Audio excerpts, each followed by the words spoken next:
Yale's status as a leftist cult of some sorts.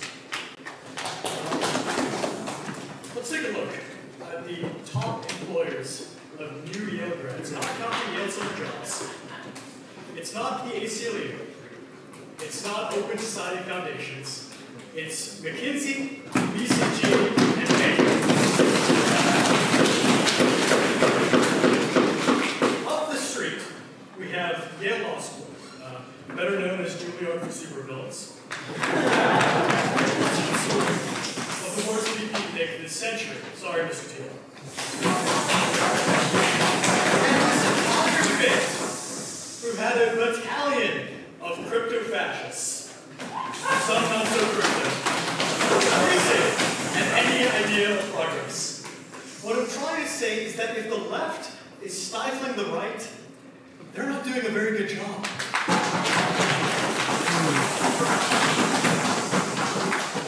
I do want to address the question that was asked by the lady from the party of the right. If you're worried that a degree in English or history isn't going to get you any money, I can reassure you, it is not. What is going to get you money is a degree from Yale. You maintain a good GPA, jump through some groups, you'll land a job. But today, we're not concerned just with those that attend universities like Yale, but those that attend lesser schools like our guest alma mater, Stanford.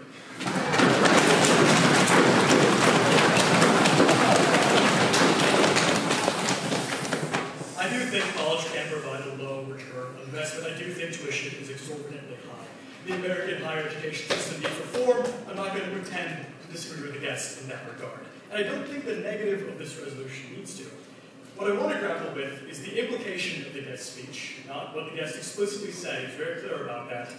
Because higher education is overpriced, more people should avoid it.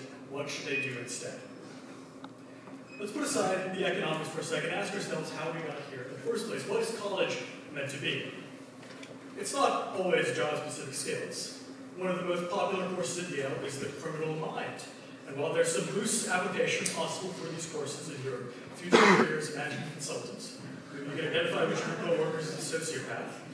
The syllabi of these courses don't contain that most important skill for all consultants, making pretty PowerPoints.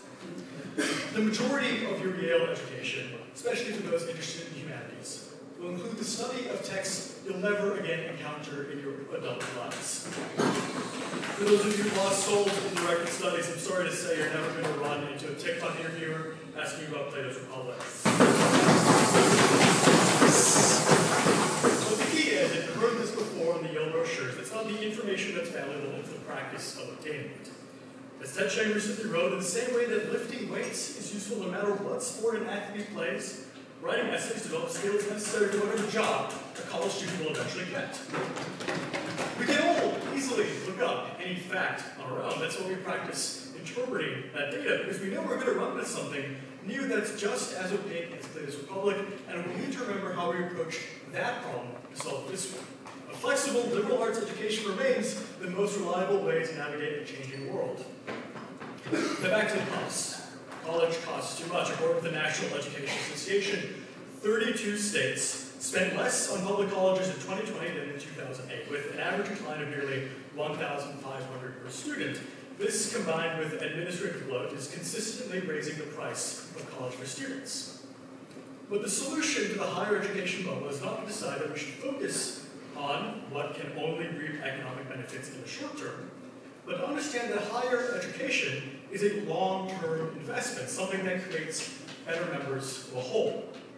The material benefits do exist. Investment in an educated, highly skilled workforce creates greater tax revenues, makes our economy more competitive, means American universities are still the powerhouses of research and innovation that they currently are. And we do need skilled tradesmen in the economy, as someone else brought up, but a liberal arts education can benefit them just as well.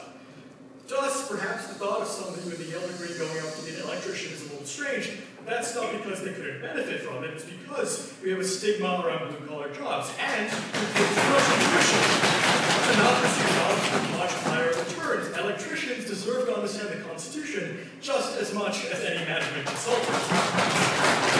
Education is more than career-building skills. It makes you a better thinker, connects you to other humans, because it may be financially unfeasible on the individual immediate level does not mean it is not worthy of investment for a larger body. We need to fix an education system that doesn't fit our economic needs. That's our understanding that higher education is for everyone. Any other questions?